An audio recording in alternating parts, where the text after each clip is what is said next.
लोकसभा निवडणुकीची चर्चा सध्या सर्वत्र सुरू आहे आणि त्यात एबीपी माझाची टीम पोहोचली आहे पुण्यातील तळजाई टेकडीवर। या ठिकाणी पुणेकर मोठ्या संख्येने मॉर्निंग वॉकसाठी येत असतात आणि सगळ्यांमध्ये एकच चर्चा आहे, गप्पा आहे, ते म्हणजे निवडणुकीची। आपण इथं लोकांची नेमकं काय कल आहे, त्यांचं काय मत आहे निवडणुकीबद्दल, काय विचार घेऊन ते मतदान करणार आहेत, हे आपण थेट त्यांच्याशी बोलूयात। दादा, काय वाटतं एकंदरीत निवडणुकीचं वारं कुठल्या दिशेने वाहतंय?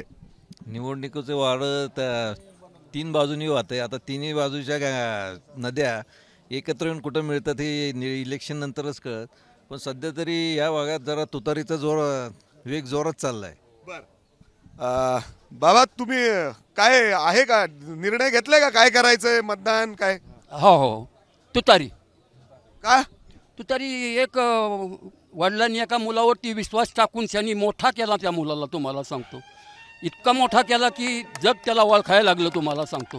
परंतु त्याच मुलांनी जे आहे ना, वडिलांना लास्टला घरातून बाहेर काढलेली तुम्हाला सांगतो। अशा परिस्थितीमध्ये या टायमाचं इलेक्शन कार्यकर्त्याच्या पुढाऱ्याच्यावरती राहिलेलं नाही, स्वतः मतदारांनी त्या हातामध्ये घेतलेली तुम्हाला सांगतो। आणि हा निर्णय पक्का आहे तुम्हाला सांगतो। काय वाटतं बाबा, एकंदरीत तुम्ही कुठल्या मतदारसंघामधून येता? हे आमचा बारामती लोकसभा मतदारसंघ आहे। काय निर्णय ठरलाय, मग काय करायचंय? निर्णय पक्का आहे आमचा। सुप्रियाताईंनाच या ठिकाणी आपल्याला नेतृत्व द्यायचं आहे आणि लोकसभेत पाठवून द्यायचं आहे आणि प्रचंड मताधिक्याने आणि अगदी सामान्य जनतेच्या मनात सुद्धा सुप्रियाताईच आहेत। मला विचारायचं आहे, कारण अजितदादा असं दावा करतात की मी खूप प्रगती केलेली आहे, विकास कामं केलेली आहेत, बारामती बघा, अशा अनेक ठिकाणी ते अजून सुद्धा म्हणतात की मी वेगवेगळ्या ठिकाणी अजून मोठे मोठे प्रकल्प आणेल। मग का नाही नवीन उमेदवाराला संधी देता तुम्ही? कुणाच्या नेतृत्वाखाली त्यांनी ही कामं केली, हा फार महत्त्वाचा प्रश्न आहे। हे शरद पवार शरद पवारांची कृपा आहे पाठीशी, म्हणून हा सगळा विकास झालेला आहे। जर शरद पवार नसते तर अजितदादा कुठं असते? आज म्हशी पाळूनच असते बारामतीत। ही वस्तुस्थिती आहे। आपण या सगळ्या लोकांमध्ये अर्थात मला काही युवकांशी देखील बोलायचंय, त्यांचं नेमकं काय विचार आहे ते काय बघतात, महिलांशी थेट बोलायचा प्रयत्न करू। ताई, कुठल्या मतदारसंघात येता तुम्ही? खडकवासला।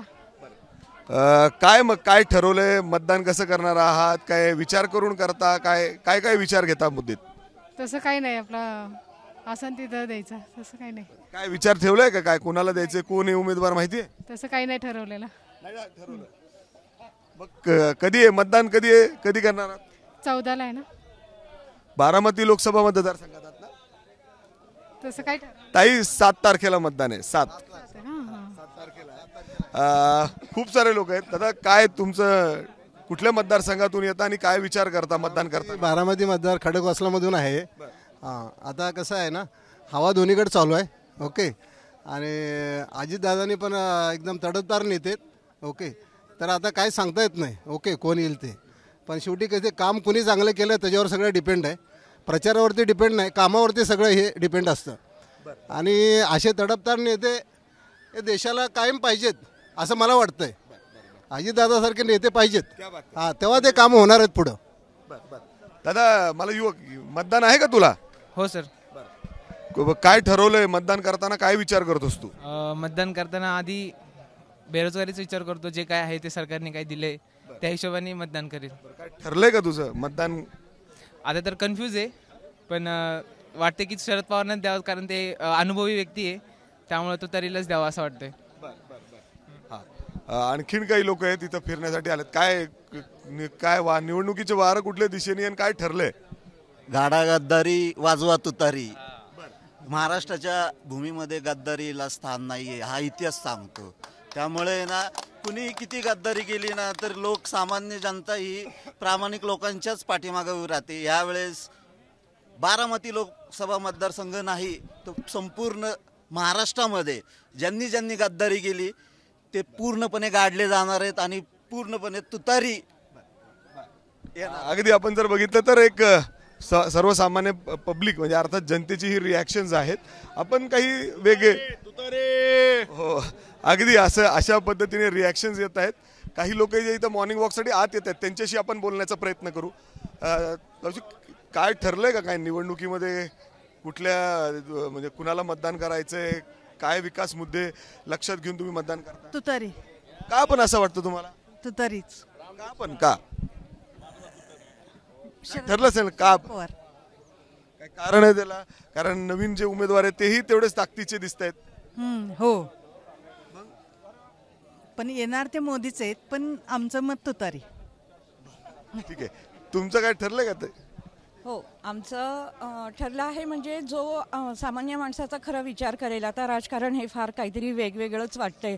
जे सामान्य माणूस आणि राजकारण हे दोन वेगळे ध्रुवावरची आता हल्ली मला वाटत आहेत. जो उमेदवार आम्हाला चांगले रस्ते, जाता येताना ट्रॅफिकचा प्रॉब्लेम सोडवेल अशाला मला खरं तर मत द्यायचं आहे. आणि दरवर्षीप्रमाणे आम्ही हीच आशा ठेवतो की चला ह्या निवडणुकीनंतर काहीतरी आपल्यासाठी होईल. होतं का? नाही होते हे खरं आहे, पण आशा सोडून चालणार नाही. मतदान तर केलंच पाहिजे. तर आपण हे सगळं बघितलं तर अशा पद्धतीने सर्वसामान्य नागरिकांचे हे हा एवढं मराठी छान कसं काय बोलता सर, हे आमचं काम आहे. पण काय वाटतं वारं कुठल्या दिशेने वाहत आहे निवडणुकीच्या दिशेने वाहत आहे? बीजेपीच येणार महाराष्ट्रात, बीजेपी आणि बारामतीत तुतारी. अर्थात तुम्ही काय ठरलंय का? महाराष्ट्राला साहेबांवर जो अन्याय झाला तो कोणाला साहेबांवर अन्याय झालेला पटलेला नाहीये महाराष्ट्रामध्ये. त्यामुळं जे आता हे तुतारी म्हणतात महाराष्ट्रामध्ये, निश्चितच महाराष्ट्रामध्ये तुतारीचा विजय होईल.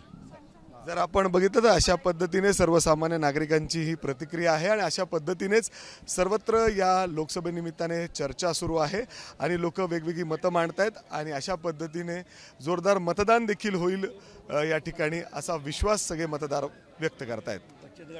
कॅमेरामॅन राजेश बिडकरसह मी मिकी घई, एबीपी माझा, पुणे. एबीपी माझा, उघडा डोळे बघा नीट.